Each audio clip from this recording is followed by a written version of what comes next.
Greetings. Hello. Welcome to The Future is Now, a Zoom communique. We're talking to you from the year 2688, and we have dialed in, as you say, from the future in order to talk to you about what life is like in your time, because you might not understand this, but 668 years from now, we're living in a glorious utopia where all of your wildest dreams have come true. And so we're here to learn about that future with you. My name is Cedar. I am Sequoia, and we are historians from the future, from your future, in the place that you call Humboldt County, which we call the glorious utopia. That is the place that we just live and doesn't really need a name. It's the place where we live in the year 2688, what you would call 2688. We just call it right now. And The future for you is now, because we're here talking with you about things that we saw in our studies. We were researching through the electronic files that we discovered, and we have found some amazing artifacts of the way world used to be in your time.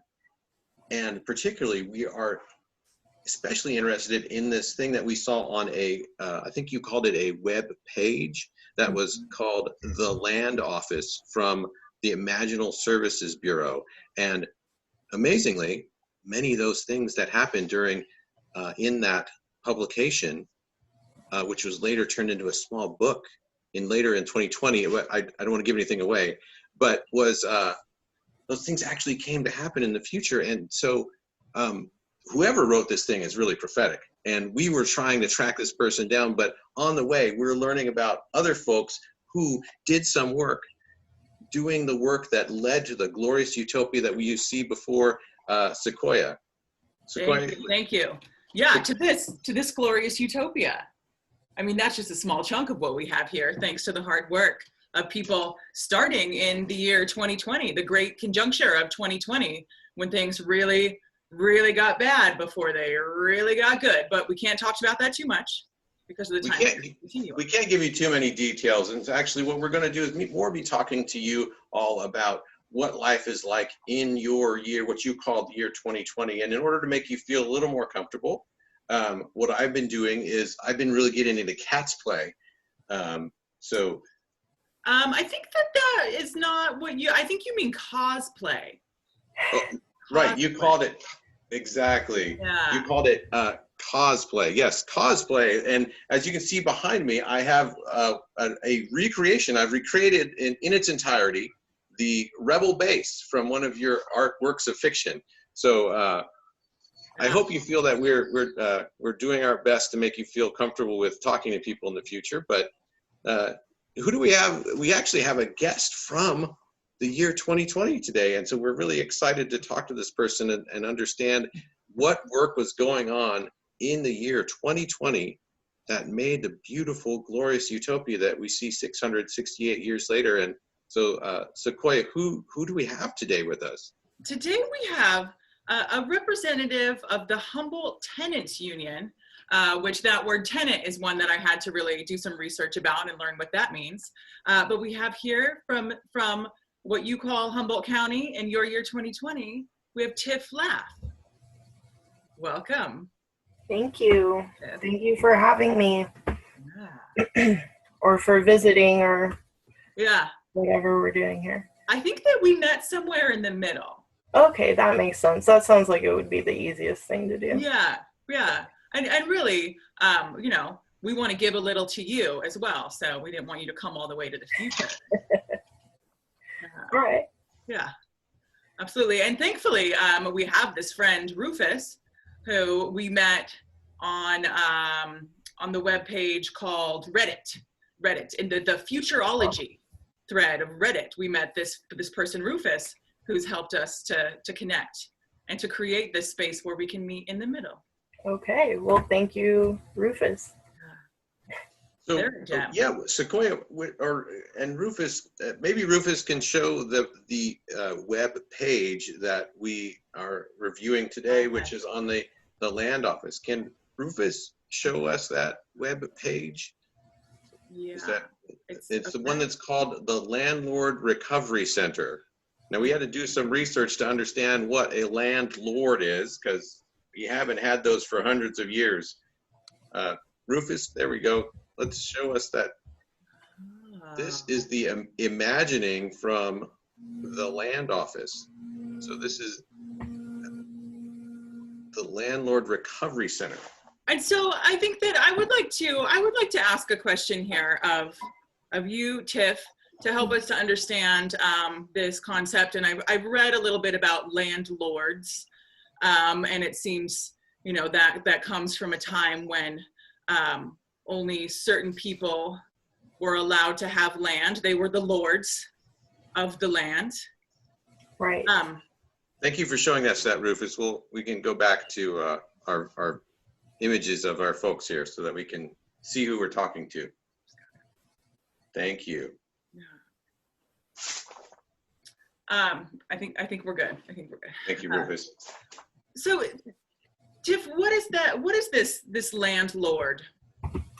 Yeah, so I have to say, thinking about it, landlord might be my favorite type of lord these days, because at least like they're honest about what they are. They still have lord in the name, which seems odd to us for the most part. Like, we don't call bosses wage lords, even though that's essentially what they are. But landlords are basically the people who rule over land, a house where other people called tenants are allowed to occupy at a cost, and usually a great cost, a big chunk of their income from their own labor. So you're talking about when people make things like grow food, they need to give food to the landlord in order to get to live on the land that they're doing things for. Is the cost? Some things we don't have in the future, like money, and right, okay. So you maybe need to explain. I'll do my best. Is this a money thing?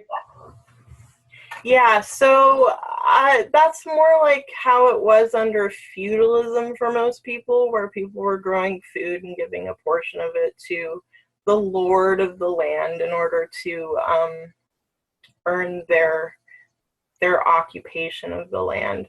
And I guess, you know, there are still some people who labor to grow food, and that's the way that they might pay their landlord.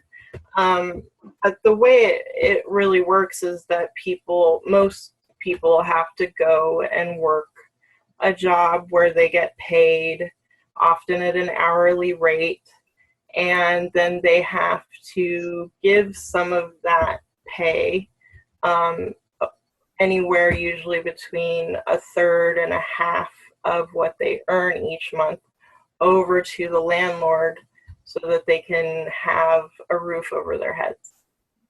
That's really strange to us, because we understand where in our time that housing is a right, and that every person has a right to have a safe and warm place to sleep. Is that not how it is in the 2020? This is the one that I sleep in. That's amazing. Huh. I think what you're talking about makes a lot more sense to me too, but we are under a system that seems to a lot of people to be very, very fixed, in which we have to give over this income that we get from our labor in order to have a place to live. It's not, even though many people recognize that it should be a right, it's really not treated that way, to the point where there are many people who aren't even able to have a roof over their head. They don't have a house. That's something we came across too, was homelessness. Now, you had some questions about that, didn't you, Sequoia? I do have a lot of questions about that, but before that, and before I forget, I need to ask, who decides the rate that is paid to live in the house? Is there a council that decrees that this is the worth of a certain sized unit? Who decides?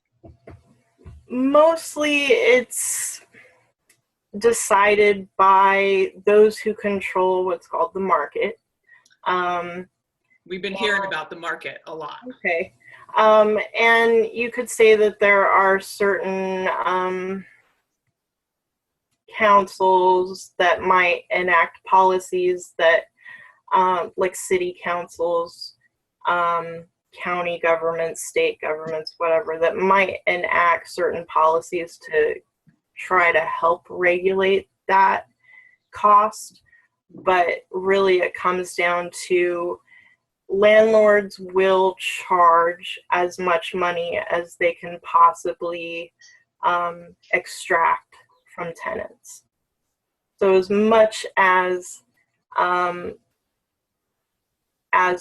what they say, as much as the market will bear, as long as they can find tenants to fill their units that will pay the maximum price, they will charge the maximum price that they can get away with.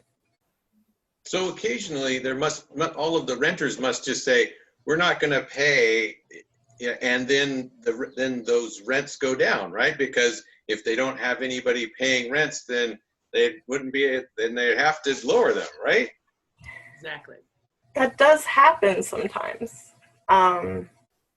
It's kind of I would call it almost a lost art that is more recently being rediscovered as a way to keep roofs over our heads and keep housing affordable by gathering, sort of collective power with other tenants and having some control over how much landlords are able to charge. Mm-hmm. Mm-hmm. The power of the people. I read Yes. about this. Yes. I read about this on the web pages. Absolutely. Yeah. So tell me this, like if I was, I guess I'm not understanding, because if I was like if I had children or something, and then for some reason I had to move where I lived and I didn't have a good place to live, I would just go and find a house that's vacant and go and live in it. So, I mean, you don't have to, we still don't understand. You don't have to pay to live. That doesn't make sense. But do people just go and just occupy houses and go live in them? I mean, that's what we do, right? You're right that it doesn't make sense. There are a lot of things in place right now that prevent people from being able to just go live in vacant houses, even though there are a lot of vacant houses. In fact, more vacant houses than there are people without houses, and yet there are still people without houses because they're not allowed to be in those vacant houses, because those are considered owned by someone, as in someone has the rights to them, even if they're not occupying them, even if they're not currently making use of them. Wow. So this is the homelessness thing that we've heard about. So Sequoia, did you have some particular questions about homelessness or? Well, in some of the research that I have done most recently, I have learned, and I do not have the papers in front of me to the exact numbers, but as a testament to what you were just saying, that there are about 7,000 empty buildings in the place that you call Humboldt County. Mm-hmm. About half of them are not for sale. They're not for rent. They're not occasionally used.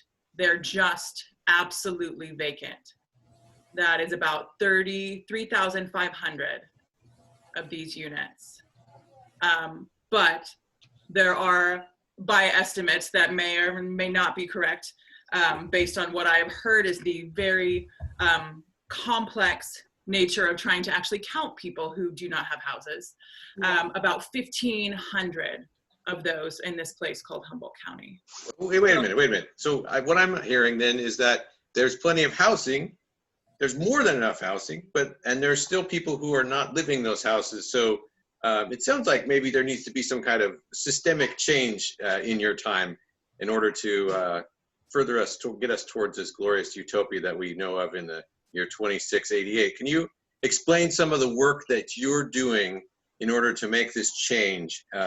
And we won't tell you whether or not it comes true the way you're thinking of it, but we might give you a little nod. Or so anyway, tell us about what it is that you are doing with these people. That you have a group of tenants that's called the Humboldt Tenants. Yes, yeah. Question.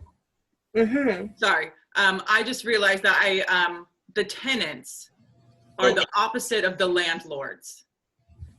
Yeah, you could put it that way. Okay. Within that relationship, that is true. Yes, they're counterparts. And yeah, I agree that it does sound like systemic change is needed. So Humboldt Tenants, I guess, could I just kind of go into a little of my background and kind of leading up to the creation of Humboldt Tenants? So that sounds wonderful. We'd love to hear the story, because that's what we live in the future. We talk about stories of things, and this historical research is really tough on our brains. But we like stories. Cool. So, well, going way back, but not for too long. I've been a tenant now for about 20 years, and right away with my very first experience renting from a landlord, I found that I had to quickly learn what my rights were. There was really nobody to prepare me for what it means to be a tenant and all the many curveballs that would get thrown at me. And I quickly had to learn what my rights were and how to assert them. And I found I did a pretty good job. And over the years have found that I've kind of had a knack for this, and I've helped many friends over the past 20 years do things like win back their security deposits, and get habitability issues addressed, like repairs, and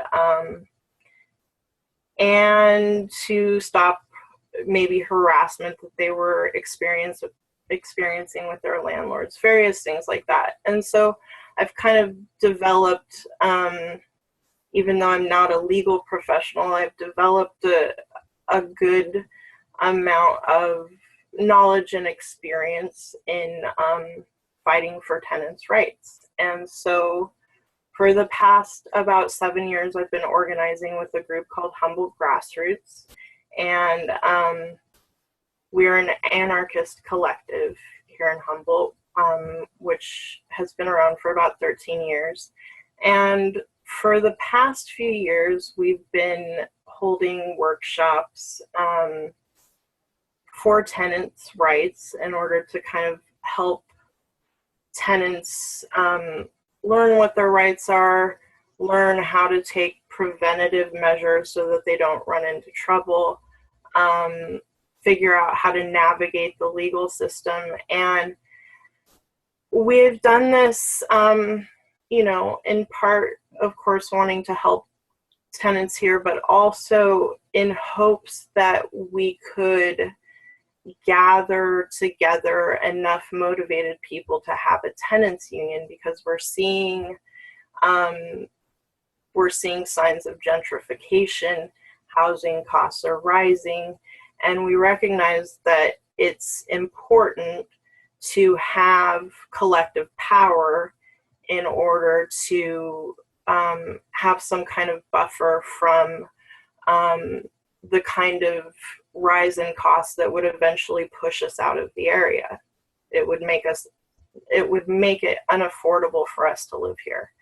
And so we've been trying to, and slowly we have been collecting people who want to be part of a tenants union here. We have some special challenges around that, it being a rural area. Things can't be organized quite the same way as they can in the city.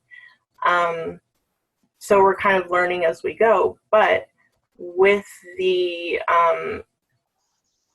this pandemic that we're experiencing right now, and so many people getting laid off from their jobs at once through no fault of their own, and very suddenly having to make impossible choices, or looking at having to make impossible choices, like choose between food and shelter. We had a very sudden burst of interest and activity, with tenants wanting to come together to figure out what we could do together to protect ourselves. And so Humboldt Grassroots, along with some other individual tenants, started up a Facebook page, and it grew. Within the first couple of days, we were at 200 people, and it's growing more and more every day. And so right now, Humboldt Tenants is a free association of tenants and some affinity groups and various other organizations, allies. Most of the people in there are tenants, but we have some allies that are maybe homeowners. We even have some landlord allies. Just concerned people coming together, wanting to support each other, figure out strategies to help us get through this while still having all of our needs met. And so we're in Humboldt Tenants specifically focusing on our housing needs. It sounds like, again, like the power to the people that I learned about on the web pages. You got it. Yeah, so it seems that there must be so many more of the tenants than there are the landlords. Do you think is that true? I think that would have to be true, yes, because many landlords own more than one rental property. So you might have one landlord with multiple tenants. Sometimes you have these big corporations that have thousands upon thousands of tenants. So yeah, there's definitely got to be more tenants than landlords. Yeah. So another thing that we do not have in the year 2688 is how you say it, the hierarchy. And so this seems like this very much fits into that. And forgive me if this is a tasteless question to ask. Were the landlords, are they just better than everybody else? And that's why they get to do this? No. I mean, you could call it privilege, access, wealth, whatever it is. It's not because they're superior human beings. It's just a matter of their ability to access things that the rest of us can't. And so maybe this the landlord recovery office that we've discovered on the interweb, perhaps this is the place where they can come to that realization, where you can, you know, if you're on the same level as them, you can have the communication about why it is they, you know, housing should be for everybody and why we all need places to live. Yeah. That is how this comes about. I love that idea as part of the strategy, yes. However, I will say there's been a lot of things in the news lately about benevolent and kind landlords who do realize their position maybe of unfair privilege and do have sympathy for their tenants, and they have volunteered to give their tenants a break on rent while we're experiencing this health crisis. And that it's a lot of feel-good stories that I'm seeing, and that's great. I love that that's happening. But what's not making it in the news as much, but is far more prevalent, is landlords being just downright unsympathetic, cruel, and nasty to their tenants, even while understanding that their tenants have no control over their sudden lack of income. And so we certainly can't rely heavily on this idea that landlords will just have, will just give us a break out of the kindness of our hearts. We can't rely on the hope that landlords will treat their tenants in a humane fashion, because really when it comes down to it, it's not a very humane relationship to begin with. That's certainly the way it seems looking back Mm-hmm. in the future. This is amazingly educational for us. You're an extremely eloquent speaker and an excellent representative of the year 2020. It seems if everyone was this together and with it and able to articulate their feelings, I don't understand why everyone's not just getting along, and landlords understanding that that if people are unhoused, they will get unhealthy and have problems, and their society will start to fall apart and collapse unless everybody gets together and works together on things. It seems like a strange thing, a strange way to achieve it's undermining security, really. I sense some fear in this accumulation, of power in your culture. Absolutely. Yeah, I mean, there are legitimate things to be afraid of. I think right now with this pandemic, people are legitimately in fear for their health and safety. But there's also so many forces that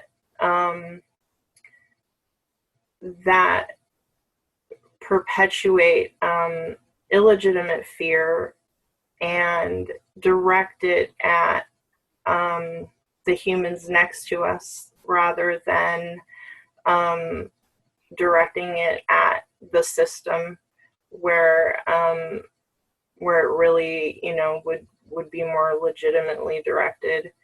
And every day people are being bombarded with things in the news and media that cause them to feel that it's an okay thing to do, that it's basically self-preservation for them to treat their fellow humans in an inhumane way. Well, maybe if this, I'm not sure if you've begun work on creating this landlord recovery center where landlords can be reemployed to actual productive labor rather than taking advantage of other people. But it sounds like this would be a great place where folks could learn to understand that good things come from doing work that calls to them, and fulfilling their vocation as it was given to them, and it naturally inhabits within them, rather than trying to amass more property and ownership of stuff in order to feel like that they are somehow safer than other people, and therefore they're winning. So have you had any success in recovering any landlords? I guess that's the question we have for you. You say you have some on your Facebook. Yeah. You have landlord allies. We do, and those ones I really do think that they will end up being a part of the solution and not continue to be a part of the problem. I have personal friends who are otherwise reasonable and kind people who have been having a lot of trouble coming around to some of these ideas. And, honestly, I don't blame them, not immediately. Like, we've all been brainwashed. We've all been brought up in this way to think that this system and the way that we're doing things is right, legitimate, even natural. It's hard for people to imagine something beyond this. It's hard for people to understand or conceive of different types of relationships in society. And so it takes a lot of work for people to kind of disentangle their minds from this sort of brainwashing that they've undergone their whole lives. And then also, this part of this brainwashing is being told that if you do things in a particular way, and if you reach a particular point, then you should be set. That the system will reward people who do things in these ways. And so the truth is that some of these landlords, especially the ones who might only own like one rental unit, which is the case really for a lot of the landlords in Humboldt, and in many cases they did work hard for a long time, and granted, they did still get to have access that many tenants don't have the privilege of access to, like loans, and there's all sorts of things that go into it, but still, these landlords remember the many years of hard work that they put in. A lot of times people buy very dilapidated buildings for, not terribly expensive, and they put a bunch of work into fixing them up. And then they put them out on the market, rent them out to tenants. They might treat their tenants pretty well, do repairs in a timely manner, not charge, a crazy amount or whatever. And so as far as they're concerned, as far as they've been taught, as far as the system has been telling them, they've done everything right. And so now it doesn't feel fair to them that they would not be able to reap the rewards of that. And so it's going to take time. It's going to take ideological work for people to really look at the bigger picture of what these relationships are actually based on, and the inherent injustice in that. I want to say first that in the year 2688, things are looking pretty good. So I can't tell you how long it took to get there and to undo this brainwashing that you speak of, but it happens. We're looking pretty good here. But also and perhaps this is a discussion for another day, but in your time, this concept of fairness comes up a lot. but it doesn't seem to really be applied in a fair way. That it is subjective to every single person, seems to have a different idea of what is fair. And we do a lot of research on your time, and that doesn't always mean that we understand any better what is going on. A lot of these things are very hard to understand. Yeah. I'm getting Rufus is telling me that he actually purchased his house from a landlord that, as part of they worked out a deal where the landlord understood that it was just fair to sell the house to the person who was living. If you're dealing with money, I guess that makes sense. Is you just work out a way so that somebody wants to have a house, then that's how you do it, right? You just make a path to ownership. That certainly seems reasonable. It's not common, but I have heard of it happening, and I think it's one of the novel solutions and one of the ways that landlords can be an ally to tenants and enter into a more humane relationship with society, without having to be left with nothing to show for any hard work and effort that they might have put in.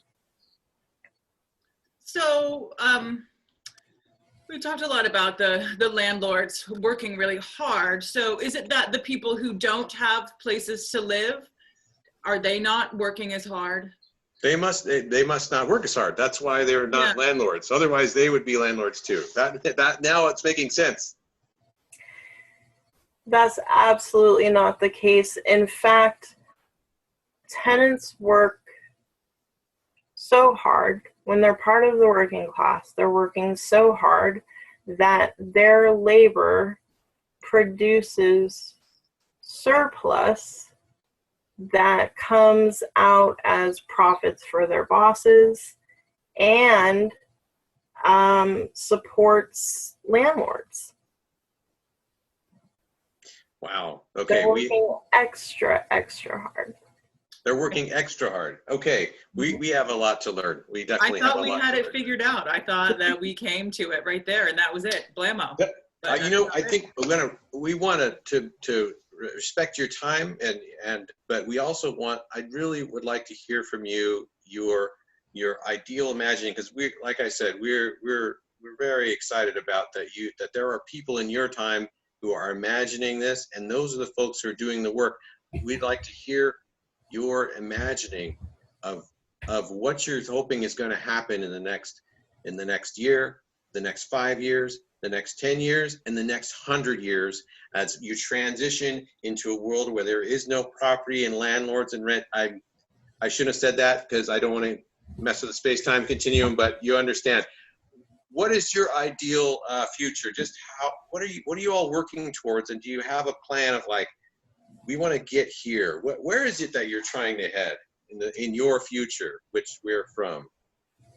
Okay, well, I guess to put it simply and broadly, the ultimate goal and desire that I have is for everyone to be able to have all of their needs met, whether it be physiological needs like food, shelter, water, clothing, the basics, clean air, clean environment, but also their relationship needs met. They're able to have healthy and fulfilling relationships, plenty of community, but furthermore, they have the time and energy to devote to their own self-actualization, the opportunity to reach their fullest and greatest potential. So that's my ultimate goal. And I know that we have a lot of work to get from here to there. But what I'm seeing right now makes me super hopeful. Even in the midst of this crisis, I'm seeing people's political consciousness grow in leaps and bounds, just practically overnight.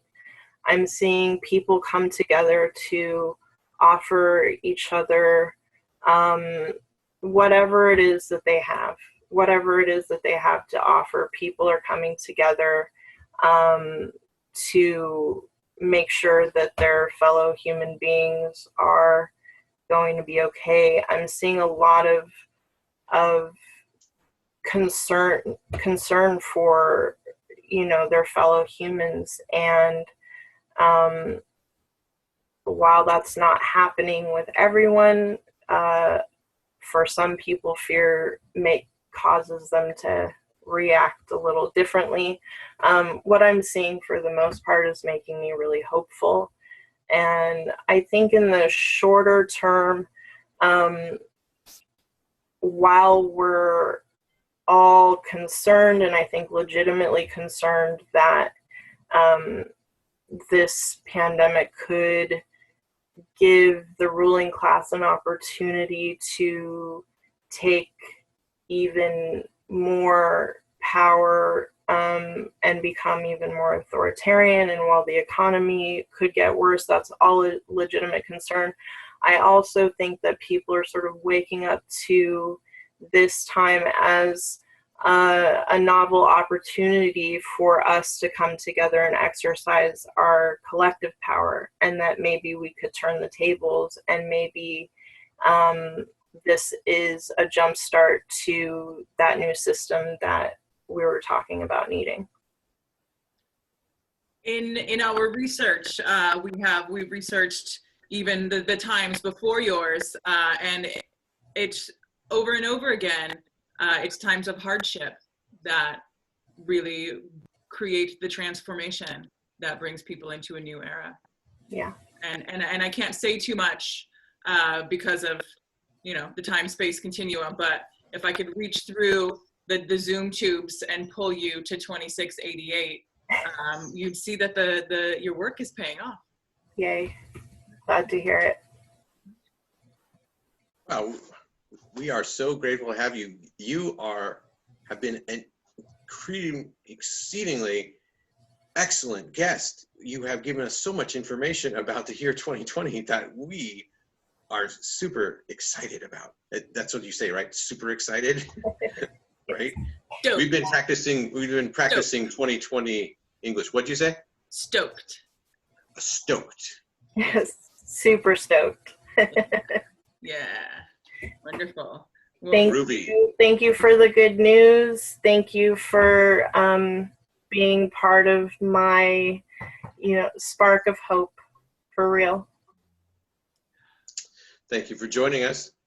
Ladies and gentlemen, if you're tuning in and you're seeing this before our next episode of The Future Is Now, you will join us in one of your weeks, 7 days, whatever, to talk to us with Michael Fratkin from we're going to be reviewing the Morituri Ranch West, which we'll be talking about what happens how people die in the future, how we deal with death, and the work that they're doing with the resolution care, and also we'll talk a little bit about hospice and how things are going to be different in the future, and how your work has been doing that. So Tiff Laff, thank you from the Humboldt Tenants. Please visit them on the Facebook, whatever that is, and it's when you're reading and you fall asleep and your face goes on your book. I like it. I love when that happens. We do a lot of that here in the future. Yeah. Thank you, Tiff, for joining us. We are so happy to have had you. Thank you, guys. Will Rufus play a song get Rufus to play a little music for us? Play us out, Rufus. We've got the #1 hit from April 23rd, 2020. 2020. Thanks, everybody. Enjoyed some interesting music.